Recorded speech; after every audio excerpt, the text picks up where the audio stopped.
Salam, saudara-saudara, Bapak Ibu, teman-teman sekalian, bertemu lagi dengan saya di Jalan Leres. Saat ini kita akan belajar pelajaran tentang hukum Allah yang suci, 10 hukum. Namun sebelum kita belajar, saya kembali mengundang Bapak Ibu, saudara-saudara, dan teman-teman sekalian untuk mengambil Alkitabnya, atau boleh Alkitab elektronik atau Alkitab fisik, silahkan. Karena kita akan belajar dari Alkitab dan saya tidak akan menggunakan sumber yang lain kecuali dari Alkitab.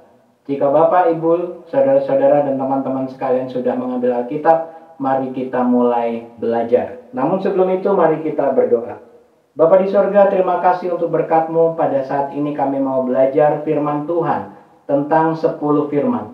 Berkati kami ya Tuhan, agar ini boleh menambah kekuatan iman kami. Dalam nama Yesus Kristus kami berdoa. Amin.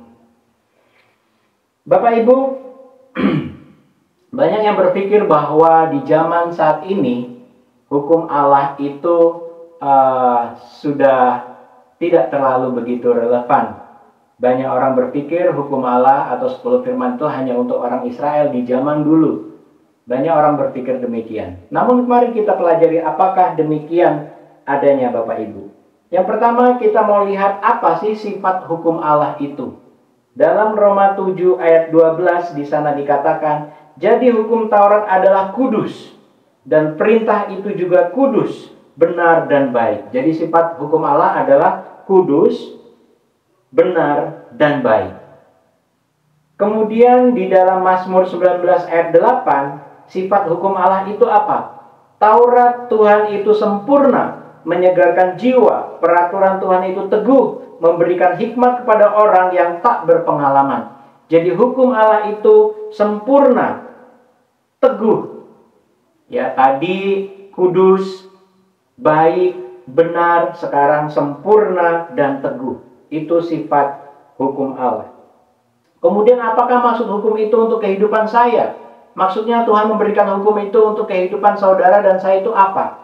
Dalam Roma 3 ayat 20 dikatakan, sebab tidak seorang pun yang dapat dibenarkan di hadapan Allah oleh karena melakukan hukum Taurat, karena justru oleh hukum Taurat orang mengenal dosa. Jadi maksud hukum ini diberikan kepada kita adalah untuk sebagai cerminan kehidupan kita Bapak Ibu.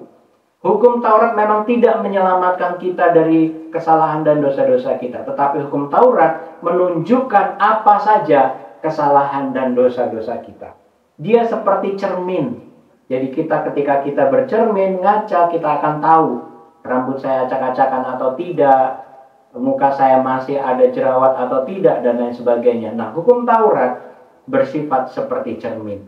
Dia memberitahukan kita kesalahan-kesalahan kita. Apakah saya menyembah ilah lain, apakah saya membuat patung, apakah saya tidak menghormati orang tua saya, apakah saya melanggar hukum Sabat, apakah saya membunuh, apakah saya berdusta, dan lain sebagainya.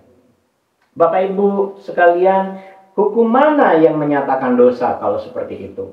Dalam Roma 7 ayat 7 dikatakan, jika demikian apakah yang hendak kita katakan? Apakah hukum Taurat itu dosa? Sekali-kali tidak. Sebaliknya, justru oleh hukum Taurat aku telah mengenal dosa, karena aku tidak tahu apa itu keinginan kalau hukum Taurat tidak mengatakan jangan mengingini.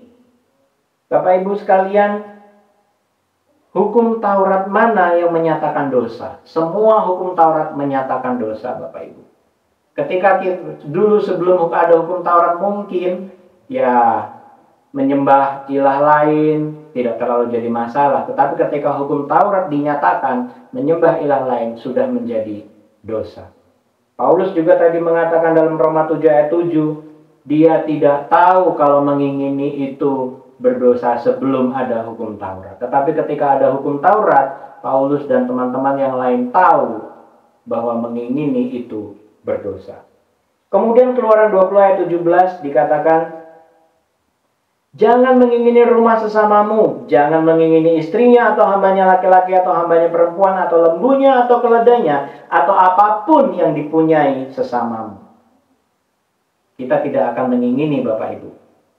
Hukum Taurat mengatakan demikian. Ketika kita mengingini, maka kita sudah berdosa.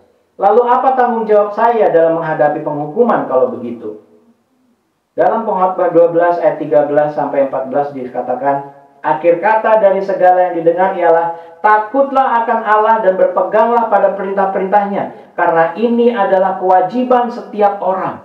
Jadi tanggung jawab saya, tanggung jawab saudara adalah takut akan Allah dan berpegang pada perintah-perintahnya. Ayat 14 katakan, karena Allah akan membawa setiap perbuatan ke pengadilan yang berlaku atas segala sesuatu yang tersembunyi, entah itu baik, entah itu jahat. Karena semuanya akan dibawa oleh Tuhan ke pengadilan, Bapak Ibu. Jadi kita bertanggung jawab untuk takut pada Allah dan berpegang pada perintah-perintah Allah. Bapak Ibu, kemudian dalam Yakobus 2 ayat 10 sampai 12 dikatakan, sebab barang siapa menuruti seluruh hukum itu, tetapi mengabaikan satu bagian daripadanya, ia bersalah terhadap seluruhnya. Lihat ini Bapak Ibu, kita tidak bisa mengkotak-kotakkan hukum Taurat. Oh, hukum 1 sampai ke 4, oke, saya bisa laksanakan. Oh, hukum 5 saya nggak bisa. Oh, hukum 1 sampai 3 saya bisa laksanakan. Oh, hukum ke-4 saya nggak bisa. Hukum ke-5 dan sampai 10 saya bisa laksanakan, tapi hukum ke-4 nggak bisa. Atau hukum 1 sampai 9 saya bisa laksanakan, hukum 10 saya nggak bisa laksanakan, nggak apa-apa. Toh cuma salah satu. Kalau di ujian 10 soal, salah satu masih naik kelas Bapak Ibu. Tapi tidak dihukum Allah Bapak Ibu. Walaupun salah satu, kita tetap dihitung bersalah terhadap semuanya. Ayat 11. Sebab ia yang mengatakan jangan berzina, ia juga mengatakan jangan membunuh. Jadi jika kamu berzina tetapi membunuh, maka kamu menjadi pelanggar hukum juga. Ayat 12 mengatakan, berkatalah dan berlakulah seperti orang-orang yang akan dihakimi oleh hukum yang memerdekakan orang. Bapak Ibu, dalam Matius 5 ayat 17 sampai 19, bukankah Yesus sudah menghapuskan hukum-hukum itu melalui kedatangannya, melalui kematiannya, melalui kebangkitannya, melalui kenaikannya ke sorga? Bukankah hukum-hukum itu sudah dihapuskan? Dalam Matius 5 ayat 17 sampai 19 kita lihat, janganlah kamu menyangka bahwa aku datang untuk meniadakan hukum Taurat atau kitab para nabi. Aku datang bukan untuk meniadakannya, melainkan untuk menggenapinya. Jadi jangan kira kita jangan mengira Yesus datang itu untuk meniadakan hukum Taurat dan kitab para nabi, teman-teman. Enggak. Yesus datang malah untuk menggenapinya, bukan untuk meniadakannya. Ayat 18. Karena aku berkata kepadamu, sesungguhnya selama belum lenyap langit dan bumi ini, satu iota atau satu titik pun tidak akan ditiadakan dari hukum Taurat sebelum semuanya terjadi. Lihat ini teman-teman. Yesus mengatakan, sebelum langit dan bumi ini lenyap, bahkan satu titik atau satu iota pun dari hukum Taurat, itu tidak ditiadakan, Bapak Ibu. Itu tetap berlaku, Bapak Ibu. Sampai dunia dan langit ini lenyap. Wah, luar biasa ya. Ayat 19. Karena itu, siapa yang meniadakan salah satu perintah hukum Taurat, sekalipun yang paling kecil, dan mengajarkannya demikian kepada orang lain, ia akan menduduki tempat yang paling rendah dalam kerajaan Allah, dalam kerajaan sorga. Tetapi siapa yang melakukan dan mengajarkan segala perintah-perintah hukum Taurat, ia akan menduduki tempat yang tinggi di dalam kerajaan sorga. Ini konsekuensinya, Bapak Ibu. Kita lanjutkan. Kalau saya menerima Kristus dengan iman, bukankah itu artinya bisa meniadakan hukum? Kita lihat dalam Roma 3 ayat 31. Apakah betul ketika saya menerima Kristus dengan iman, itu artinya saya meniadakan hukum? Jika demikian, Roma 3 ayat 31 mengatakan, jika demikian, adakah kami membatalkan hukum Taurat karena iman? Sama sekali tidak. Sebaliknya kami meneguhkannya, kata Paulus di dalam suratnya kepada jemaat di Roma. Kami tidak membatalkan hukum Taurat karena iman. Justru meneguhkannya. Iman kita justru meneguhkan hukum Taurat. Karena Yesus menyelamatkan saya dari penghukuman itu, apakah yang harus saya lakukan untuk menunjukkan kasih saya kepada Kristus, untuk menunjukkan terima kasih saya kepada Kristus? Karena Kristus sudah membebaskan saya dari penghukuman. Dalam Yohanes 14 ayat 15 sampai 21 dikatakan, jika kamu mengasihi aku, kamu akan menuruti segala perintahku. Kalau saudara dan saya, kalau teman-teman sekalian mengaku mengasihi Kristus, maka kita akan menuruti semua perintah Kristus. Ayat 21, barang siapa memegang perintahku dan melakukannya, dialah yang mengasihi aku. Dan barang siapa mengasihi aku, ia akan dikasihi oleh Bapakku, dan aku pun akan mengasihi dia, dan akan menyatakan diriku kepadanya. Wah, luar biasa ya. Jadi ketika kita memegang perintah Allah itu dan melakukannya, maka kita disebut orang-orang yang mengasihi Kristus. Ketika kita adalah orang-orang yang mengasihi Kristus, maka kita akan dikasihi oleh Bapa. Ketika kita dikasihi Bapa, kita juga dikasihi oleh Kristus. Dan Kristus akan menyatakan dirinya kepada kita. Wah, luar biasa ya, teman-teman. Luar biasa sekali. Dalam 1 Yohanes 5 ayat 2 sampai 3 dikatakan, inilah tandanya, ini tandanya Bapak Ibu, bahwa kita mengasihi anak-anak Allah, yaitu apabila kita mengasihi Allah serta melakukan perintah-perintahnya. Kita mengasihi Allah dan melakukan perintah-perintahnya. Ayat yang ketiga, sebab inilah kasih kepada Allah, yaitu bahwa kita menuruti perintah-perintahnya. Perintah-perintahnya itu tidak berat. Dalam Roma 8 ayat 3-4 dikatakan di ayat yang ketiga, sebab apa yang tidak mungkin dilakukan hukum Taurat karena tak berdaya oleh daging, telah dilakukan oleh Allah.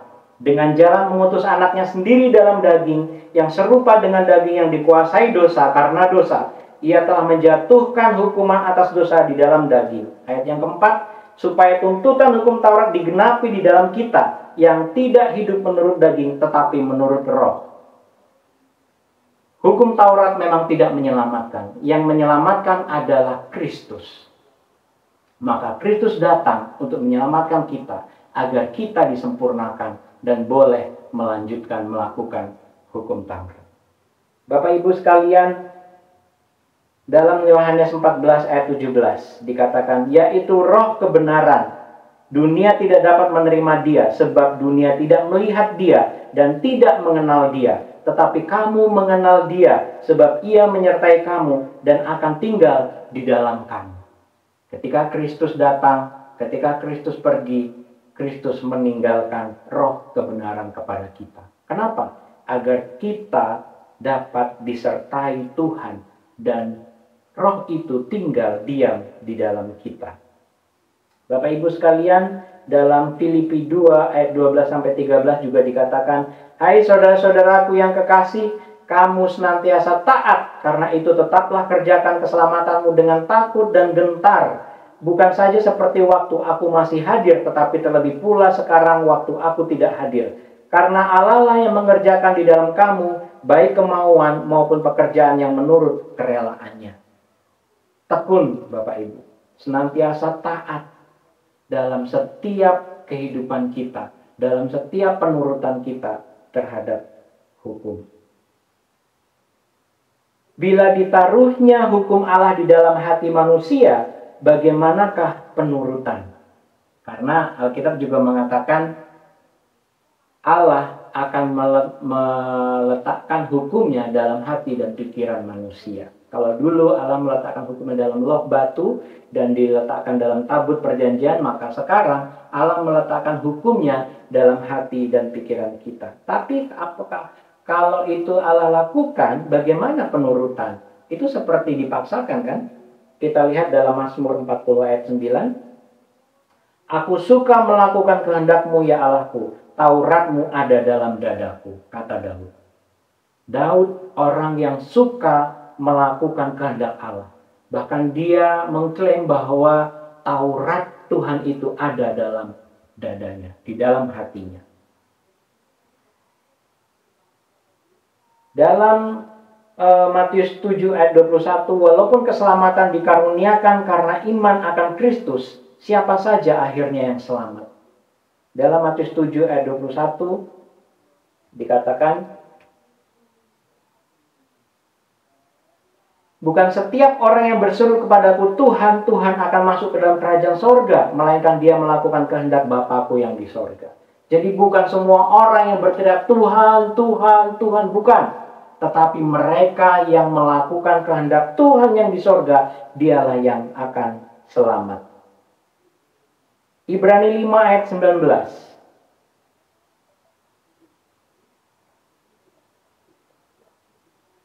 Ibrani 5 ayat 19, dan sesudah ia mencapai kesempurnaannya, ia menjadi pokok keselamatan yang abadi bagi semua orang yang taat kepadanya. Kristus menjadi pokok keselamatan yang abadi buat semua orang yang taat kepadanya. Sekali lagi, yang taat kepadanya. Wahyu 14 ayat 12 dikatakan, yang penting di sini ialah ketekunan orang-orang kudus yang menuruti perintah Allah dan iman kepada Yesus. Dalam Wahyu sempurna, menuruti perintah Allah dan iman kepada Yesus. Mereka yang selamat, Bapak Ibu.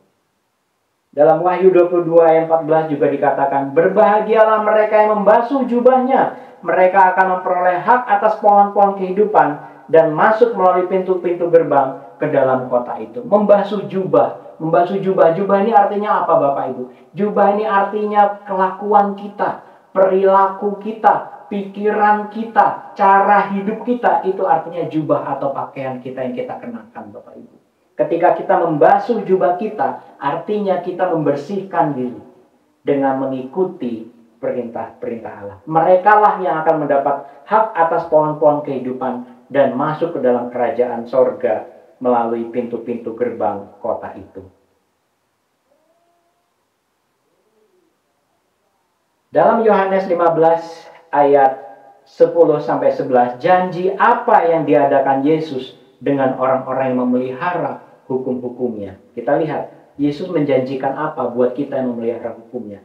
Jikalau kamu menuruti perintahku, kamu akan tinggal di dalam kasihku, seperti aku menuruti perintah Bapakku dan tinggal di dalam kasihnya. Ayat 11, semuanya itu kukatakan kepadamu supaya sukacitaku ada dalam diri kamu dan sukacitamu menjadi penuh. Wah, luar biasa. Kalau kita menuruti perintah-perintah Yesus, kita akan tinggal di dalam kasih Kristus dan Kristus akan tinggal di dalam kita. Wah, luar biasa, teman-teman sekalian. Dan Wahyu 22 ayat 14 mengatakan, berbahagialah mereka yang membasuh jubahnya, mereka akan memperoleh hak atas pohon-pohon kehidupan dan masuk melalui pintu-pintu gerbang di dalam kota itu. Bapak, Ibu, saudara-saudara dan teman-teman sekalian, kiranya pelajaran ini bisa menggugah semangat kita, menebalkan iman percaya kita, dan menguatkan kita untuk memelihara terus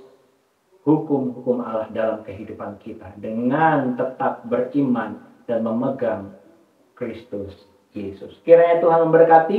Mari kita berdoa. Bapa di sorga, terima kasih untuk berkat-Mu. Kiranya firman ini boleh menguatkan iman kami menjelang kedatangan-Mu yang kedua kali. Di dalam nama Yesus Kristus kami berdoa. Amin. Terima kasih Bapak Ibu. Tuhan memberkati. Sampai ketemu di pelajaran berikutnya.